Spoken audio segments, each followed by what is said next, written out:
예, 사무엘상 집에서 한번 읽어 보셨습니까? 예, 두 종류의 사람이 있지요. 읽는 사람과 읽지 못하는 사람입니다. 하나님께서 우리의 마음을 하나님의 말씀에 기울어 지게 그렇게 하나님께서 역사하여 주시기를 위하여 기도하십시오. 그리고 기도한 대로 하나님의 말씀을 가까이 하십시오. 그렇게 하나님의 말씀을 가까이 하는 사람과 그렇지 못한 사람은 엄청난 차이가 있어요. 저는 아직도 한 분의 그 신앙 간증을 잊지를 못해요. 무슨 고백이었었냐면 정말 복된 그리스도인의 삶을 살아가시는 한 분이 계셨어요.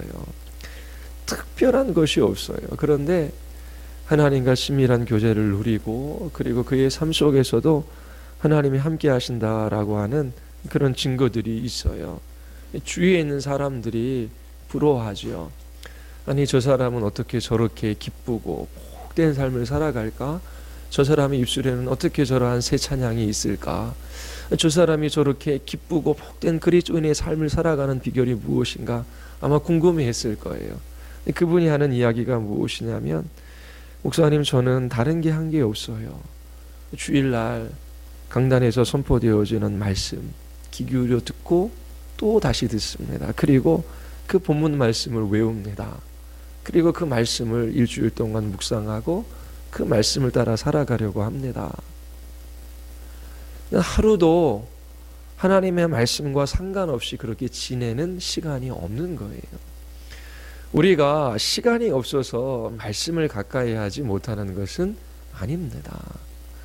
우리가 시간이 없더라고 밥 안 먹지 않습니까? 배고프면 먹게 되어져 있어요. 그리스도인들도 마찬가지입니다. 영적으로 굶주려요. 하나님과의 친밀한 교제를 잃어버려요. 그리고 그 마음에 하나님이 주시는 은혜와 평강이 없어요. 어디로 가겠습니까? 예배의 자리, 말씀이 있는 자리, 기도의 자리, 하나님께서 은혜 베풀어 주시는 그 자리로 나아가려고 몸부림칩니다. 왜요? 하나님께서 그렇게 빚으셨기 때문에 그래요. 하나님의 말씀을 가까이 하는 것이 복입니다. 목회자라고 해서 늘 하나님의 말씀을 가까이 할 수 있는 것이 아니에요. 늘 말씀드리지만 그냥 공부하기에 말씀을 펴고 그리고 가르치기 위해 말씀을 연구하고 공부하는 것은 사단의 시험입니다. 하나님 이 말씀 속에서 구원하시는 삼위 하나님의 영광을 보게 하여 주시옵소서. 참으로 하나님을 알고 하나님을 바르게 예배하게 하여 주시옵소서. 하나님의 뜻이 어디에 있는지를 분별하여 그 말씀에 온전히 순종하며 살아가게 하여 주시옵소서. 이 말씀으로 나를 가르치시고 교훈하시고 바르게 하여 주시옵소서. 그렇게 하나님 한 분 사모하며 그 말씀 앞에 가까이 서고자 하는 그 마음이 없으면 아무리 읽고 연구하고 뭘 해도 그 말씀 속에서 하나님을 만나 배울 수가 없습니다. 이 수요 성경 공부를 통하여 특별히 여러분들이 이 성경 전체를 그렇게 좀 파악할 수 있는 기회들이 되기를 바랍니다. 그리고 성경 한 번 읽는 것이 쉽지 않잖아요. 그리고 읽어도 무슨 의미인지 다 알지 못하잖아요. 그런데 이렇게 핵심 메시지를 통하여 이 한 권의 주제가 무엇인지 파악을 하고 그리고 또 저와 함께 공부하는 이 과정을 통하여 중심적인 내용이 이런 내용이었지 라고 하는 것을 가지고 성경을 계속해서 그렇게 읽어 나갈 수 있게 되기를 바랍니다. 사무엘상은 몇 장으로 이루어져 있습니까? 31장으로 이루어져 있죠. 크게는 두 부분으로 좀 나뉘을 수 있을 것 같아요. 1장서부터 7장까지입니다. 그리고 8장서부터 나머지 장까지예요. 1장서부터 7장까지 읽어보시면 누구의 이야기가 많이 나옵니까?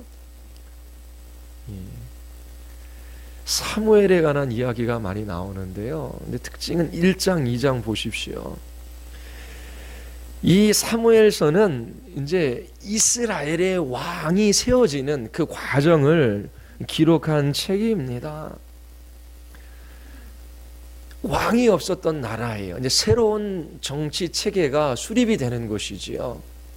그래서 하나의 시스템이 있었는데 사사시대죠. 사사를 통해서 하나님께서 다스리셨어요. 그런데 이제 사사시대는 지나가고 왕정이 옵니다.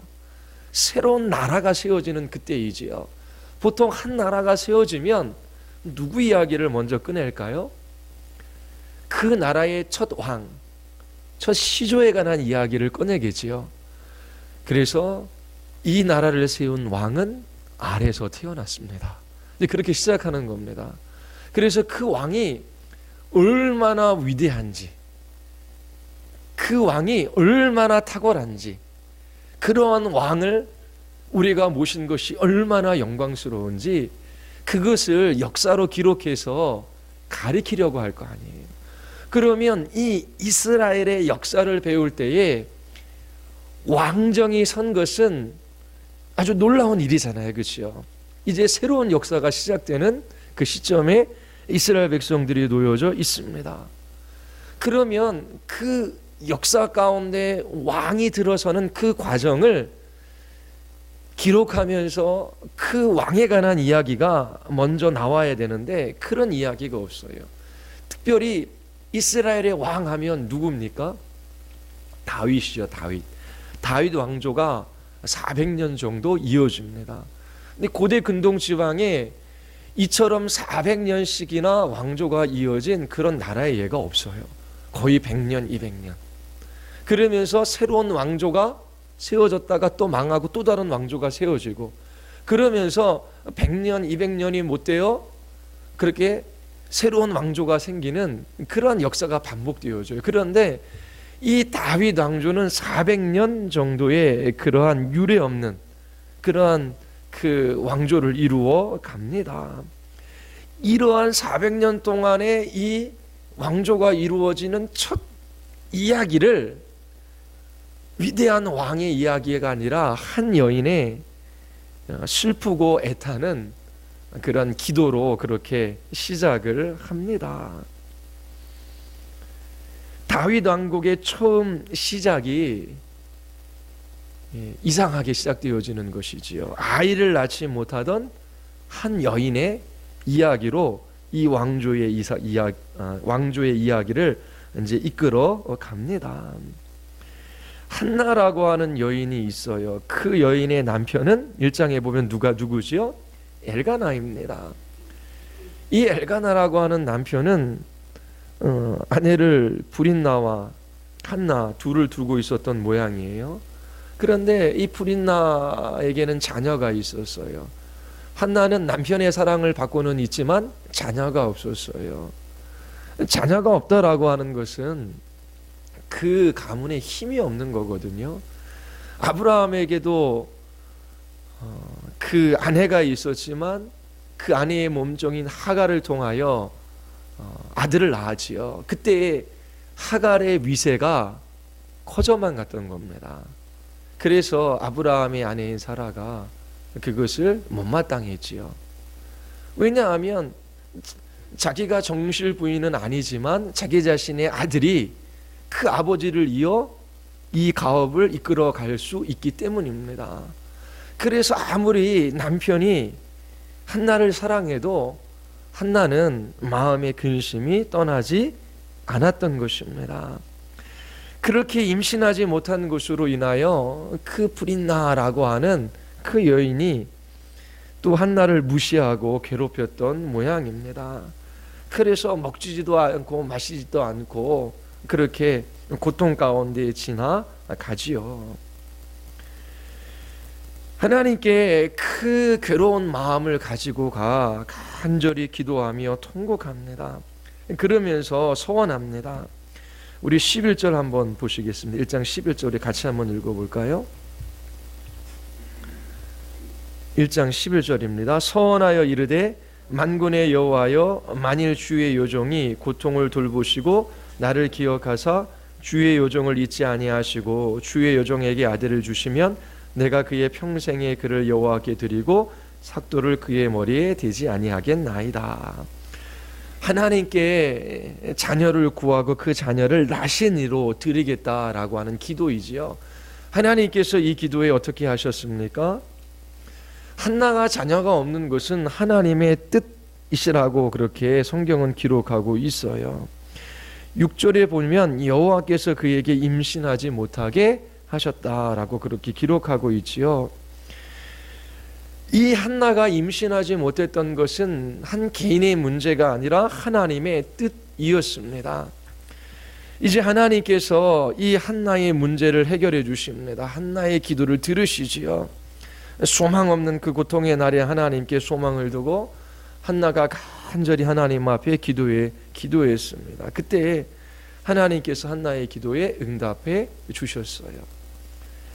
이처럼 왕조가 시작되는 시점에 아이를 낳지 못하는 한 여인의 통곡하는 그 기도, 그리고 그 기도를 응답하시는 하나님에 관해서 이 사무엘상이 시작을 합니다. 1장서부터 7장까지 우리는 두 부류의 사람을 볼 수가 있어요. 한 부류의 사람은 한나와 그의 아들인 사무엘로 대표되는 그런 부류이고요. 또 한 부류의 사람은 엘리자상과 그의 두 아들인 홈니와 비누아스입니다. 그래서 두 축으로 이야기가 이제 진행이 되는 것입니다. 왜 이 두 이야기가 진행되어질까요? 가장 먼저 이렇게 한나를 통하여 하나님께서 사무엘을 보내어 주시는데, 이 사무엘은 이스라엘의 마지막 사사이자 첫 선지자이지요. 하나님께서는 왕조를 시작할 때에 왕이 될 사람에 대한 이야기를 먼저 기록하게 하신 것이 아니라 하나님의 말씀을 가르치고 또 이스라엘 백성들에게 전하는 마지막 사사요 첫 선지자인 이 사무엘에 관련된 이야기로 이 역사서를 시작합니다. 고대 근동 지방의 다른 모든 나라는 왕이 절대 주권을 가지고 있어요. 왕이 하고자 하는 일은 무엇이든지 할 수 있었지요. 그런데 이스라엘의 왕은 그런 왕이 아닙니다. 이스라엘은 왕의 통치를 받아도 그 왕은 절대 주권을 가진 왕이 아니라 이스라엘의 참된 왕이신 하나님의 통치와 다스림 속에서 그 하나님의 말씀을 왕이 배워가고 그 백성을 그 하나님의 말씀을 따라 순종하며 살아가는 그 백성으로 만들 책임과 의무가 이 왕에게는 있었어요. 그래서 나중에 열왕기 역대상하를 쭉 살펴보면 왕이 하나님의 말씀을 떠나면 이스라엘 백성도 하나님의 말씀을 떠납니다. 왕이 하나님께로 돌아오면 이스라엘 백성들도 하나님께로 돌아와요. 왕이 잘못하면 이스라엘 백성들도 고스란히 하나님께 불순종하며 하나님을 떠나 우상 숭배하는 그런 삶을 살아갑니다. 그래서 왕에 대한 이야기는 곧 이스라엘 백성에 대한 이야기와 같아요. 근데 이 사무엘상에서 왕의 이야기가 아니라 마지막 사사요 첫 선지자인 사무엘이 어떻게 태어나게 됐는가라고 하는 그 이야기를 다룹니다. 한나와 그의 아들인 사무엘은 진실로 하나님 한 분을 바라며 그분의 말씀을 듣고 순종하는 사람들이었어요. 한나라고 하는 비참한 지경에 놓여 있었던 이 한 여인을 통하여 하나님께서 그 가문을 높이십니다. 그리고 반대로 엘리제상과 홈니와 비누아스는 이스라엘의 절대적인 권력을 가지고 있었던 집안입니다. 왜요? 대제사장 집안이지 않습니까? 그런데 이처럼 이스라엘에 군림했던 이 대제사장 집안은 몰락하게 됩니다. 그래서 낮은 자가 높아지고 높이 있었던 자가 낮아지는 그런 과정이 1장서부터 7장까지 그렇게 다루어져요. 그 핵심이 무엇입니까? 하나님의 말씀을 듣고 그 앞에 순종하느냐 그렇지 않느냐라고 하는 것입니다. 그리고 8장서부터 31장까지는 두 왕의 이야기가 나와요. 누구죠? 사울과 다윗 왕의 이야기가 나오지요. 사울 왕은 사람들이 보기에 좋은 왕이었어요. 그런데 다윗 왕은 하나님이 기뻐하시는 왕이었었지요. 사람들의 찬사와 영광을 받았던 그 왕은 몰락하게 되고, 그리고 왕이 될 거라고 아무도 생각하지 못했던 그런 비천한 한 아이는 이스라엘의 왕으로 등극하여 400년 동안이나 그 왕조를 이어가게 되는 것이지요. 그러한 차이가 어디에서부터 나오느냐라고 하는 것이 이 사무엘상이 우리에게 전해주는 메시지입니다. 자, 1장으로 돌아가서 하나님께서 그렇게 한나의 기도에 응답해 주십니다. 1장 19절 20절에 보면은 우리 같이 한번 읽어볼까요? 1장 19절과 20절입니다. 그들이 아침에 일찍이 일어나 여호와 앞에 경배하고 돌아가 라마의 자기 집에 이르니라. 엘가나가 그의 아내 한나와 동침하며 여호와께서 그를 생각한지라. 한나가 임신하고 때가 이름에 아들을 낳아 사무엘이라 하였으니 이는 내가 여호와께 그를 구하였다 함이라. 자, 사무엘이라고 하는 이름의 의미가 무엇입니까? 하나님께 구했더니 하나님께서 주셨다라고 하는 것입니다. 하나님이 기도에 응답하셨다라고 하는 그런 의미를 가지고 있어요. 사무엘은 한나의 서원대로 대제사장 엘리에게 보내져서 이제 나실인의 삶을 살게 되지요. 이 한나라고 하는 아이를 낳지 못했던 비참한 지경에 있었던 한 여인의 이야기로 사무엘 상이 시작이 됩니다. 이 여인을 통하여 하나님께서 우리에게 주시는 메시지가 있지요. 자녀가 없이 그렇게 살아가는 한 여인의 애통함을 하나님께서 들으시고 그렇게 하나님께서 응답해 주셨어요. 이렇게 하나님께서 응답해 주셔서 2장에 보면 한나의 찬양이 나옵니다. 우리 그거 한번 같이 한번 읽어볼게요. 2장 우리 1절서부터 우리 8절까지 제가 한 절 읽고 여러분들 한 절 읽고 먼저 교독하겠습니다. 한나가 기도하여 이르되 내 마음이 여호와로 말미암아 즐거워하며 내 뿔이 여호와로 말미암아 높아졌으며 내 입이 내 원수들을 향하여 크게 열렸으니 이는 내가 주의 구원으로 말미암아 기뻐함이니이다.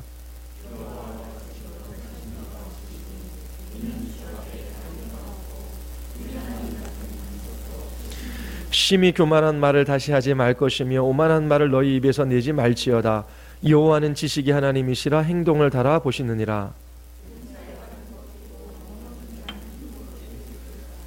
풍족한 자들은 양식을 이와여 품을 팔고 줄이던 자들은 다시 줄이지 아니하도다. 전에 임신하지 못했던 자는 7을 낳았고 많은 자녀를 둔 자는 쇠약하도다.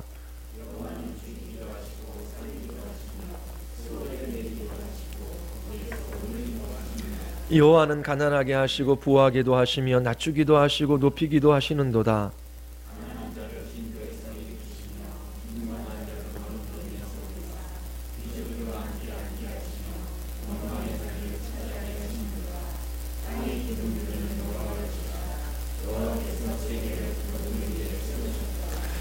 한나가 그 기도의 응답을 받고 하나님을 찬양합니다. 그 찬양하는 내용이 무엇입니까? 하나님께서 행하시는 일 때문이지요. 하나님께서는 교만한 자를 꺾으십니다. 하나님을 의지하고 신뢰하는 사람들을 하나님께서 높이시는 것이지요. 우리의 힘과 지혜와 능력으로 우리의 인생을 바꾸어 갈 수가 없어요. 우리의 인생을 바꾸시고 역전시키시는 분은 하나님이셔요.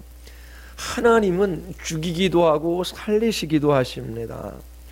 수월에 내리기도 하시지요. 지옥과 같은 그러한 고통 가운데 두시기도 하시고 하나님께서 올리기도 하셔요.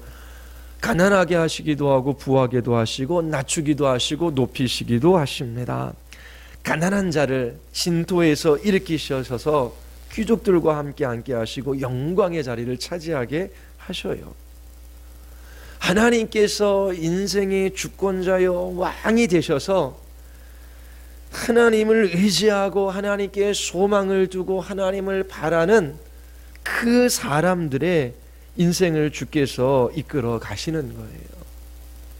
그렇게 자기 자신의 기도에 응답하셔서 자신을 높이시는 그 하나님을 찬양합니다. 그리고 9절과 우리 10절 한번 우리 같이 한번 읽을게요. 그가 그의 거룩한 자들의 발을 지키실 것이요 악인들을 흑암 중에서 잠잠하게 하시리니 힘으로는 이길 사람이 없음이로다. 여호와를 대적한 자는 산산이 깨어질 것이라. 하늘에서 우레로 그들을 치시리로다. 여호와께서 땅끝까지 심판을 내리시고 자기 왕에게 힘을 주시며 자기의 기름 부음을 받은 자의 뿔을 높이시리로다 하니라. 한나 한 사람의 개인적인 문제뿐만 아니라 온 세상을 심판하시는 분이 하나님이십니다. 하나님을 대적하는 사람들은 반드시 심판을 받을 것입니다. 하나님 자신이 왕을 세우셔서 그러한 일들을 하실 것이다 라고 그렇게 이야기하고 있어요. 온 세상을 하나님의 뜻대로 다스릴 왕을 하나님께서 보내신다라고 하는 것이지요. 하나님께서 기름 부어 세우실 왕입니다.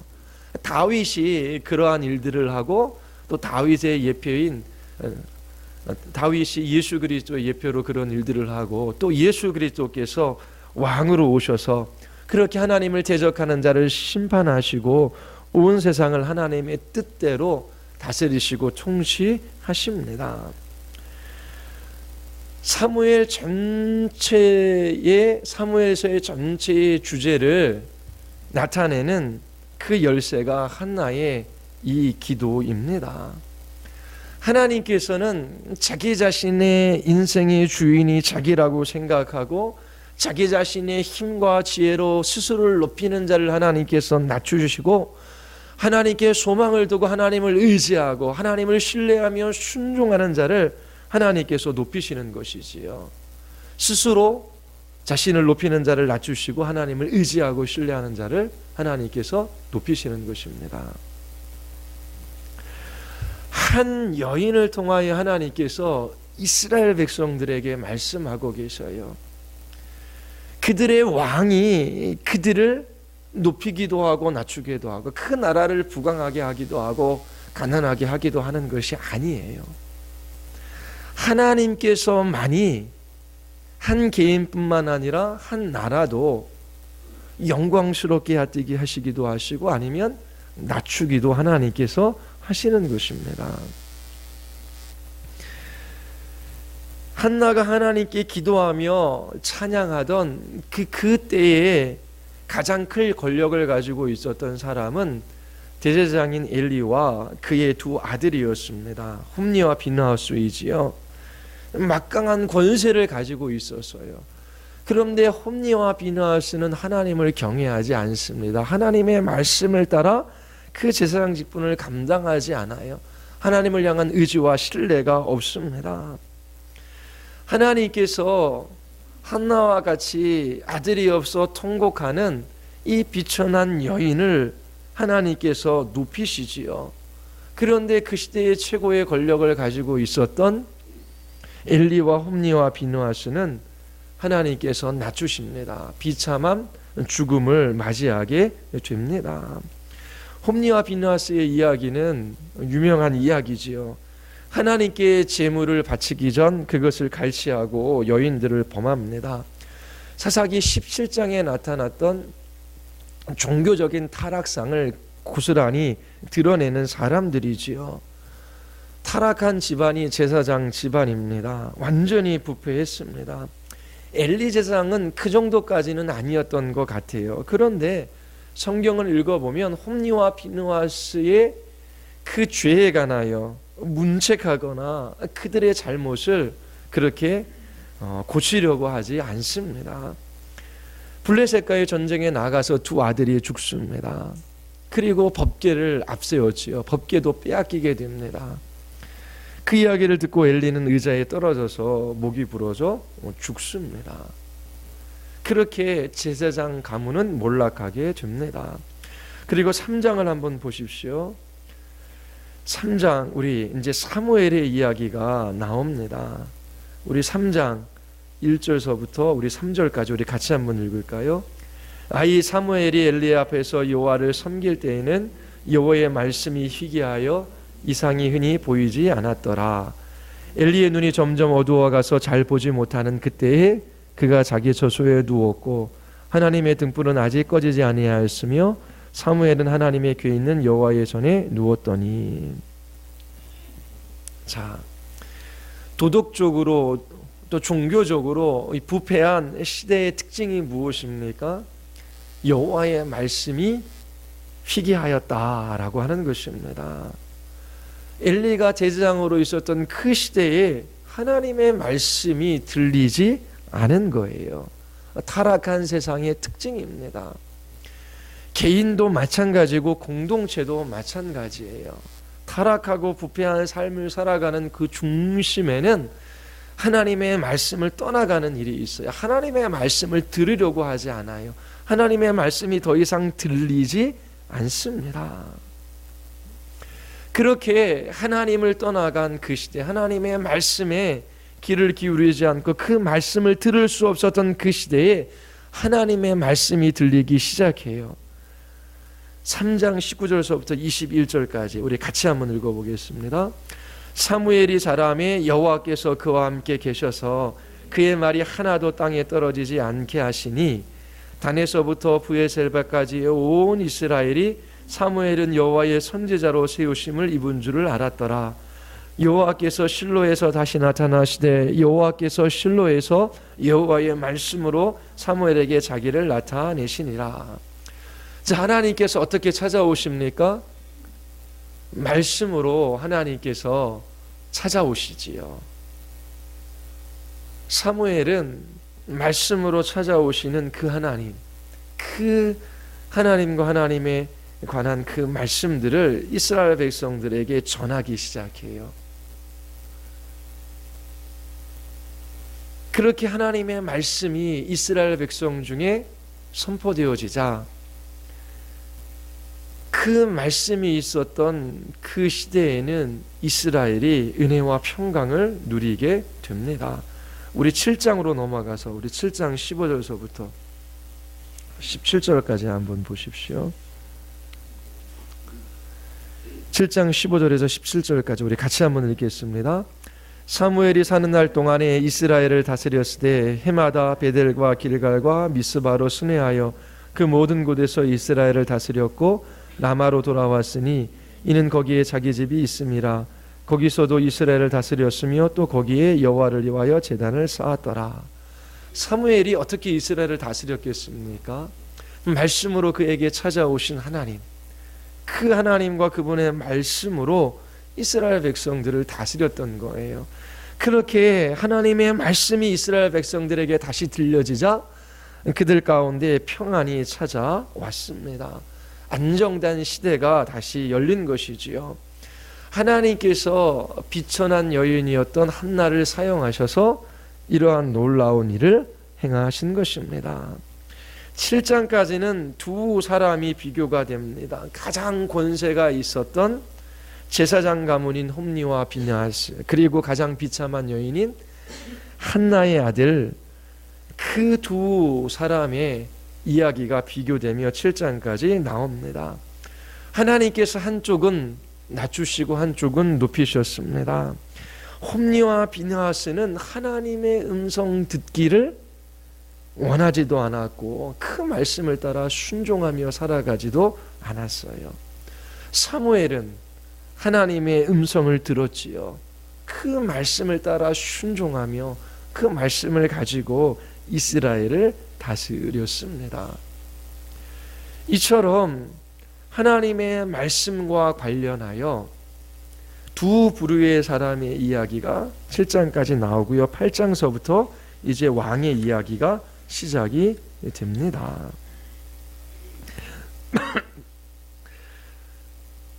8장에 들어가면 사무엘의 아들들이 백성들 사이에서 비난을 받습니다. 훌륭한 아버지였었는데 그 자녀들은 그 아버지를 따라가지 않습니다. 백성들은 사무엘에게 왕을 요청하지요. 사무엘은 이스라엘 백성들이 왕을 요청하는 것을 듣고 자기 자신을 대적하며 자기에게 반역하는 것으로 여길 수 있었어요. 그런데 하나님께서는 그런 것이 아니다라고 말씀하시는데요. 우리 8장 6절서부터 9절까지입니다. 우리 같이 한번 제가 한 절 읽고 여러분들 한 절 읽고 읽겠습니다. 우리에게 왕을 주어 우리를 다스리게 하라 했을 때에 사무엘이 그것을 기뻐하지 아니하여 여호와께 기도하며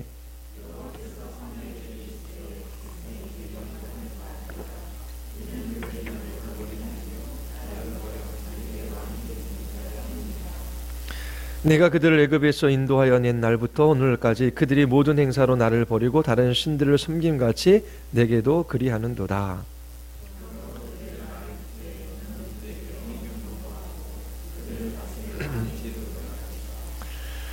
사무엘에게 왕을 요구할 때에 하나님께서는 이스라엘 백성들이 너를 버린 것이 아니라 나를 버린 것이다 라고 그렇게 말씀하십니다. 이스라엘 백성들의 요구대로 왕을 세우라고 말씀을 하셔요. 그리고 그 왕이 세워졌을 때에 그 비참함이 무엇인지를 알려주시는 구절이 10절서부터 17절까지 나옵니다. 우리 10절서부터 17절까지 우리 교독하겠습니다. 사무엘이 왕을 요구하는 백성에게 여호와의 모든 말씀을 말하여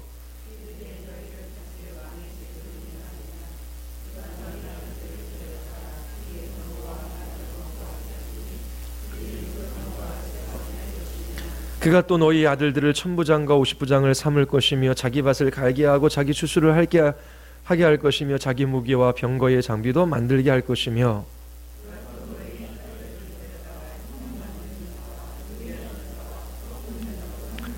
그가 또 너희 밭과 포도원과 감람원에서 제일 좋은 것을 가져다가 자기의 신하들에게 줄 것이며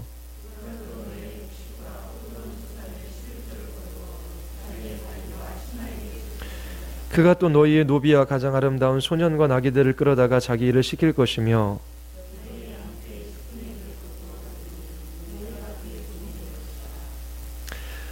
왕정이 없었던 시대, 이제 왕이 들어서는 시대는 판이하게 다릅니다. 이스라엘 백성들은 자신들이 왕을 세우기를 원합니다. 또 자신들이 원하는 왕을 세우기를 그렇게 요청하는 것이지요. 왕이 있으면 어떠한 일들이 일어납니까?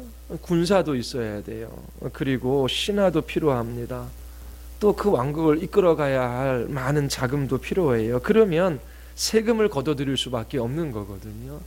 너희의 자녀들은 왕의 병사로 끌려가 어려움을 당하게 될 것이다. 그렇게 이야기하고 있는 겁니다. 하나님께서 인간 왕을 통해서 다스리시는 것은 하나님의 계획 속에 이미 있었던 일입니다. 아브라함에게 하나님께서 말씀하셨어요. 너희 허리에서 왕이 태어날 것을 약속해 주셨지요. 야곱의 자녀들에게도 축복할 때에 유다 지파에서 통치자 왕이 나오게 될 것임을 알려주셨어요. 왕 자체를 하나님께서 보내주시는 것은 문제가 되지 않아요. 그런데 신정 국가가 되면서도 이제 왕국이 되는 것입니다. 하나님이 왕인 나라로 지금까지 지내왔지요. 하나님이 왕인데 인간 왕을 세워달라라고 그렇게 요청합니다. 근데 여기에서 문제는 왕이 세워지는 것이 문제가 아니라 이 이스라엘 백성들의 마음속에는 하나님이 세우시는 왕이 아니라 이방 민족, 이방 나라와 같은 왕을 달라라고 하는 것입니다. 자기 자신들을 잘 통치할 지혜롭고 힘이 센 왕을 원하는 것이지요. 백성들을 위하여 전쟁에서 이겨줄 왕을 요청한 것입니다. 8장 20절 우리 같이 한번 읽을까요? 우리도 다른 나라들 같이 되어 우리의 왕이 우리를 다스리며 우리 앞에 나가서 우리의 싸움을 싸워야 할 것이니라 하는지라. 자, 하나님이 세워주시는 왕 약속했어요. 이미 아브라함 때서부터요. 그런데 이스라엘 백성들이 원하던 왕은 어떤 왕입니까? 다른 나라들 같은 왕, 다른 나라들이 세운 그러한 왕을 원한 거예요. 사사 시대에 왕이 없어서 이스라엘 백성들이 전쟁에 지고 고통을 당했던 것이 아닙니다. 그럼에도 불구하고 이방 나라처럼 왕을 주셔서 우리를 다스리며 우리를 위하여 싸울 왕을 달라라고 그렇게 요청하고 있습니다. 하나님께서는 신명기서에 보면 왕을 주시기로 약속하셔요. 거기에 가장 중요한 핵심적인 왕에 대한 이야기를 해주셔요. 이스라엘 백성이 요구하시는 왕이 아니라 하나님이 주시는 왕이지요. 하나님이 세우시는 왕이 어떠해야 할지를 이야기해 주고 있어요. 우리 신명기 17장 넘어가 보겠습니다. 신명기 17장 14절서부터 20절까지입니다. 신명기 17장 14절부터 20절까지입니다. 자, 우리 교독하겠습니다. 내가 네 하나님 여호와께서 내게 주시는 땅에 이르러 그 땅을 차지하고 거주할 때에 만일 우리도 우리 주위의 모든 민족들 같이 우리 위에 왕을 세워야겠다는 생각이 나거든.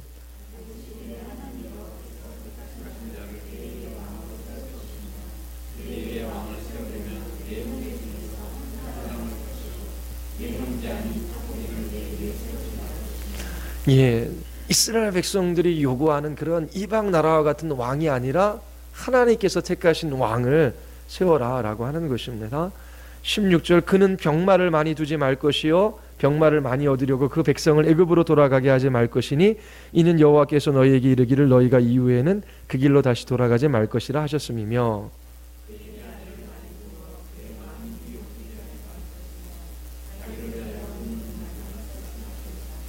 그가 왕위에 오르거든 이 율법서의 등사본을 레위 사람 제사장 앞에서 책에 기록하여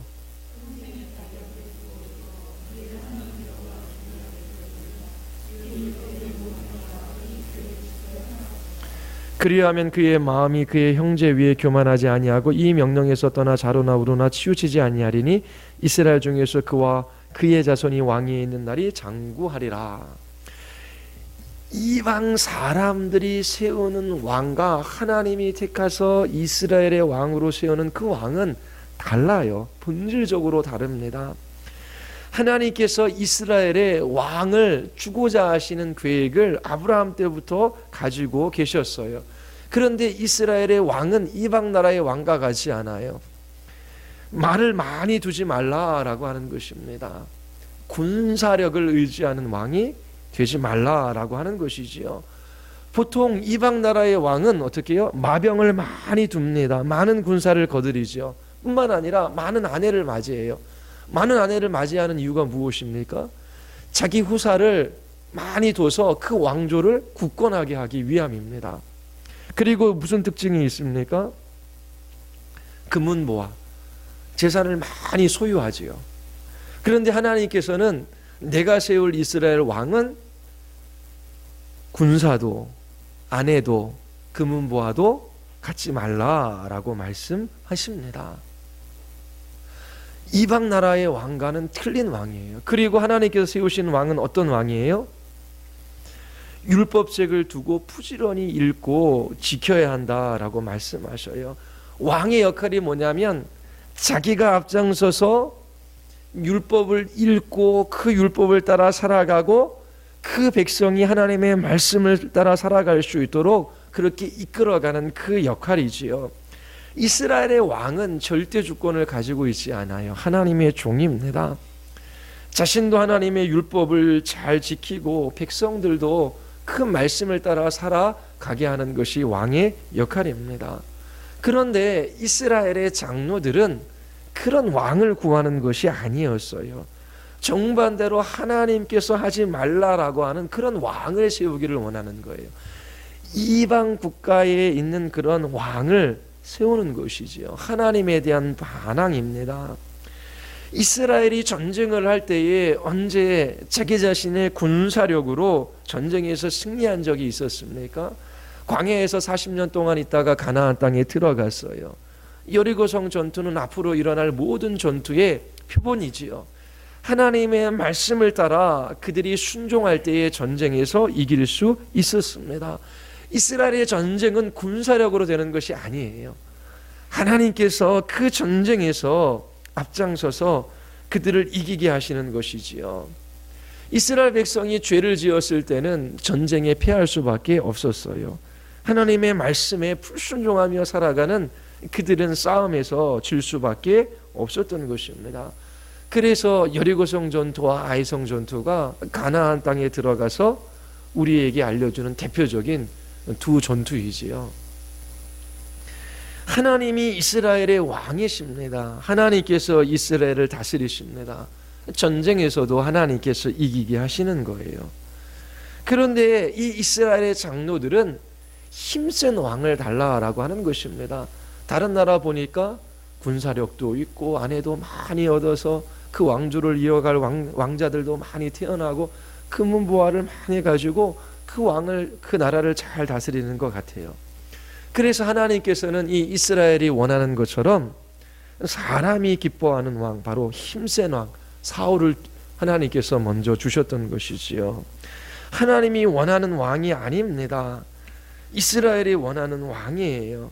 하나님께서 그처럼 이스라엘 백성들이 원하는 왕을 주신 이유는 그들이 원하는 그 왕, 힘도 세고 용모도 아름답고 또 많은 지혜와 많은 능력을 가지고 있는 그 왕이 너희들을 구원하는 것이 아니다 라고 하는 것을 가르쳐 주시기 위함이었습니다.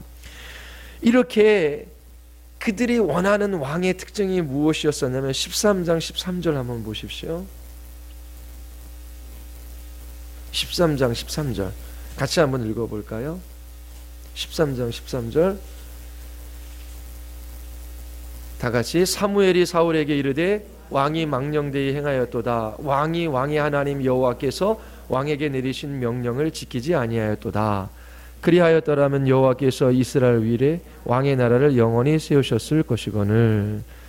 우리 14절도 읽겠습니다. 지금은 왕의 나라가 길지 못할 것이라 여호와께서 왕에게 명령하신 바를 왕이 지키지 아니하였으므로 여호와께서 그의 마음에 맞는 사람을 구하여 여호와께서 그를 그의 백성의 지도자로 삼으셨느니라. 또 15장 23절 보십시오. 15장 23절입니다. 다 같이 읽겠습니다. 이는 거역하는 것은 점치는 자와 같고 완고한 것은 사신 우상에게 절하는 죄와 같음이라. 왕이 여호와의 말씀을 버렸으므로 여호와께서도 왕을 버려 왕이 되지 못하게 하셨나이다. 15장 26절입니다. 사무엘이 사울에게 이르되 나는 왕과 함께 돌아가지 아니하리니 이는 왕이 여호와의 말씀을 버렸으므로 여호와께서 왕을 버려 이스라엘 왕이 되지 못하게 하셨음이니라 하고 사울이 폐위당합니다. 그리고 죽게 되지요. 아주 비참한 결말을 맞이하게 됩니다. 그 이유를 무엇이라고 사무엘 선지자는 말하고 있습니까? 하나님의 말씀을 버린 것입니다. 하나님의 말씀을 떠나고 그 명령에 지켜 순종하지 않은 것이지요.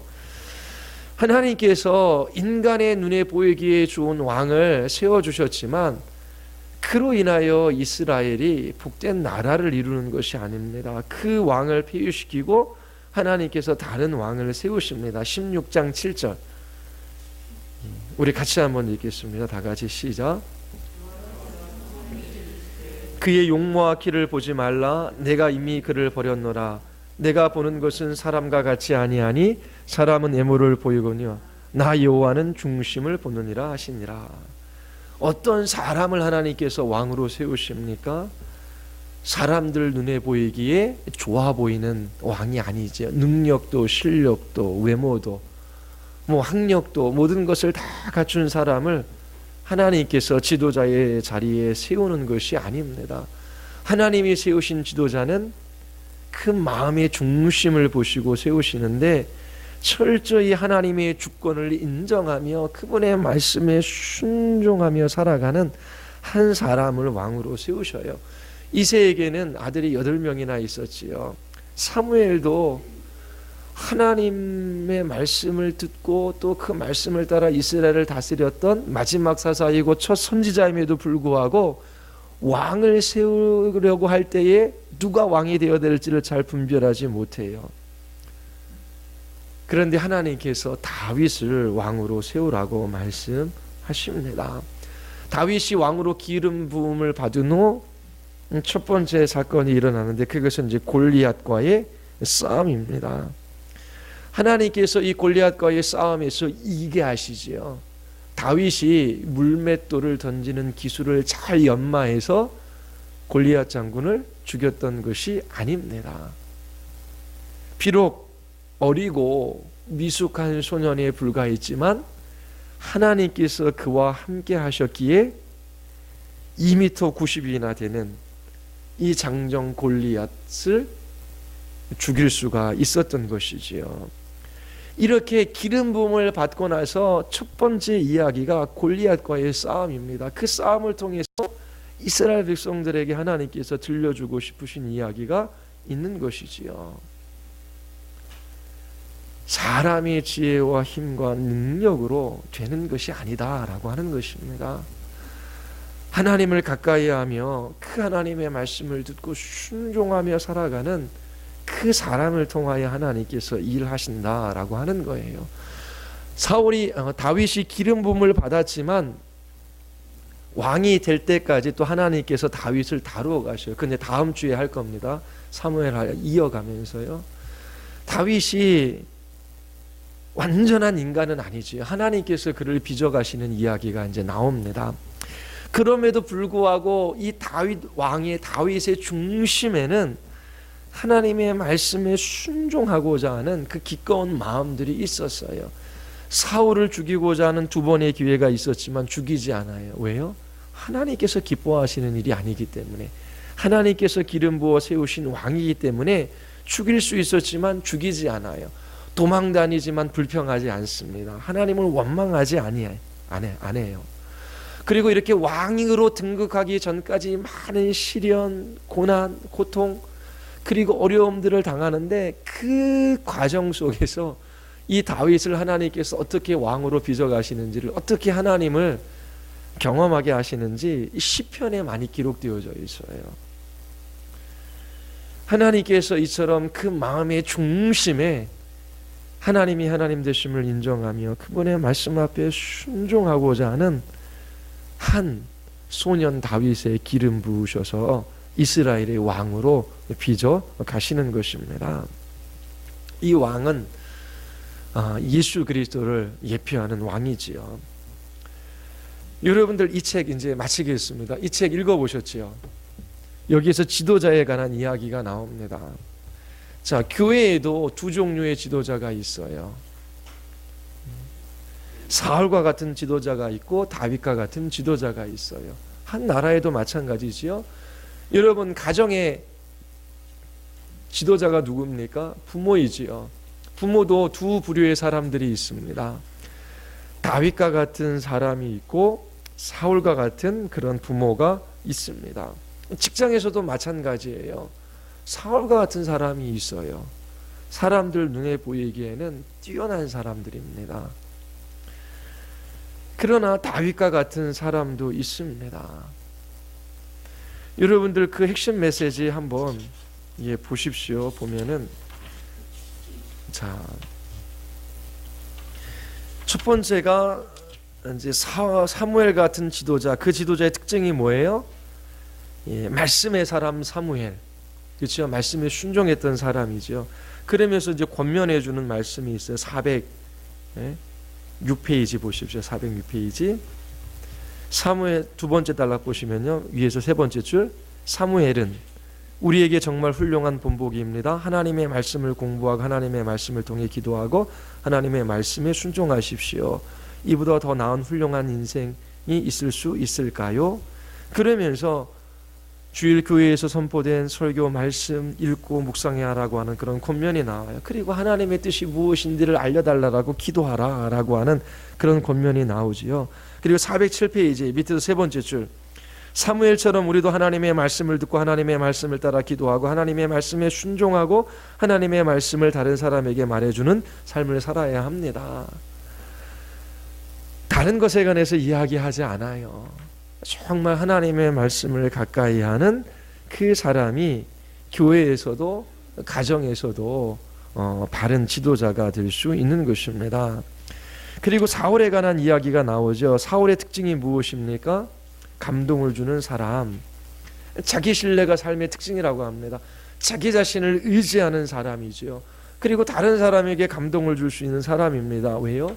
아름다운 외모, 그리고 지혜와 지식, 그리고 사람들이 보기에 큰 능력을 가지고 있다라고 그렇게 생각할 수 있기 때문입니다. 하나님의 말씀과 상관없이 살아가요. 그러한 사울의 비참한 말로를 이 성경이 우리에게 가르쳐주고 있습니다. 그리고 우리 다윗의 특징이 무엇입니까?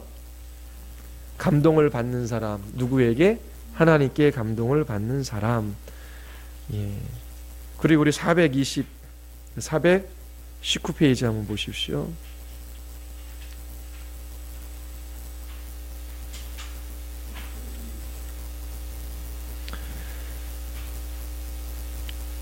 예, 419페이지 우리 밑에서 6번째 줄, 저는 하나님이 여러분의 유일한 소망이라는 것을 말해주기 위해서가 아니라면 여러분의 상황에 대해서는 말하고 싶지 않습니다. 자, 수많은 환경과 상황 속에서 우리들이 살아가요. 동일한 사람은 없어요. 그래서 우리가 이 강대상에서 당신은 이런 환경에 처해 있으니까 이렇게 행동하십시오. 당신은 이러한 처지에 있으니까 이렇게 살아가야 합니다. 그것이 삶의 지혜입니다. 강단에서 말씀을 전할 때 그런 말씀이 아니라고 하는 거예요. 환경과 상황과 처지는 다 다르지만 어떻게 해요?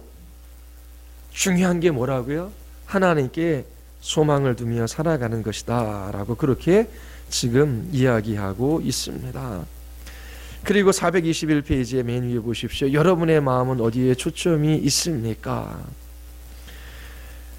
그 위에서 네 번째 줄 보면 여러분의 욕구가 하나님의 중심으로 형성되도록 해달라고 기도해 주십시오. 기도하십시오. 하나님 안에서 더 큰 만족을 찾게 해달라고 기도하십시오. 그리스도인의 삶은 하나님이 자신을 알도록 우리를 지으셨기에 만족하는 삶입니다. 그러므로 하나님께 자신을 바침으로 참된 기쁨을 발견할 때에 놀라지 마십시오.